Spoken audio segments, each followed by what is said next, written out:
They say revenge is a dish best served cold, but in my case, it was extra spicy. For months, I had a lunch thief at work, and not just any kind of thief, someone who had the gall to sneak into the communal fridge, unzip my lunch bag, open my Tupperware, and eat food that I spent time and care preparing every single morning. Now look, I'm not the kind of person who likes confrontation. I believe in giving people the benefit of the doubt. But when your lunch goes missing 3, 4, 5 times a week, you start to lose faith in humanity. It started out with small things. One day my sandwich was gone. I thought maybe I left it at home by accident. Then my container of Dow and rice vanished. After that, even my water bottle mysteriously disappeared once. That's when it became clear. This wasn't forgetfulness or bad luck. This was war. Music shifts slightly to something a bit more mischievous. I had my suspicions. The office had an open break room, and the fridge sat right in the corner. People were always coming and going, but there was one person I noticed always hovering around at lunchtime. My boss. Yes, my boss. Let's call him Rajiv. Rajiv had a reputation. He was loud, overly confident, and loved to brag about intermittent fasting, and yet somehow always had a full mouth at 1 p.m. I knew it was him. The smug way he wiped his hands when he left the break room. The way he commented on the great aroma wafting from nowhere. But I didn't have proof, and you can't exactly accuse your boss of lunch theft without evidence. So I waited, and I planned.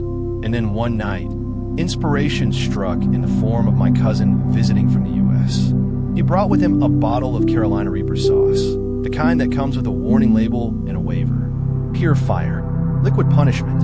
I also had ghost pepper pickle from home. Together, a weapon of mass digestion. I made a special lunch, paneer curry, the usual rich tomato base, tender cubes of paneer, soft bits of capsicum. It looked innocent, even smelled amazing, but hidden inside were 2 of the hottest ingredients known to mankind. I packed it carefully in my usual Tupperware, sealed it tight, placed it in the fridge at work, just like always, and waited. Music pauses, sound of a clock ticking. The suspense builds.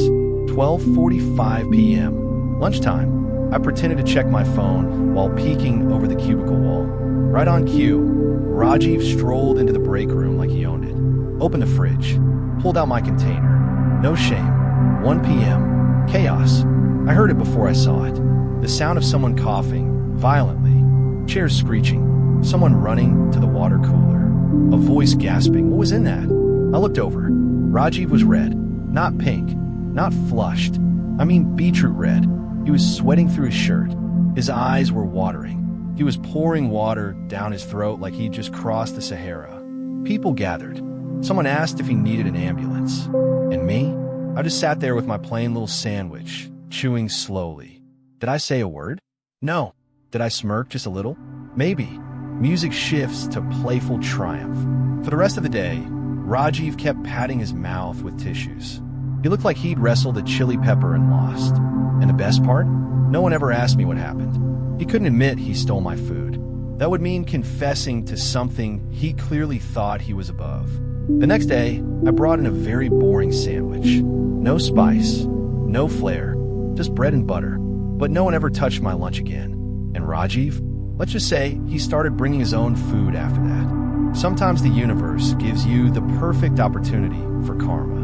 And sometimes you make karma yourself with a little help from ghost peppers. Music softens into a gentle laugh track or a light chuckle. We never spoke of it, not a word. But every time Rajiv walked past my desk, I could tell he remembered.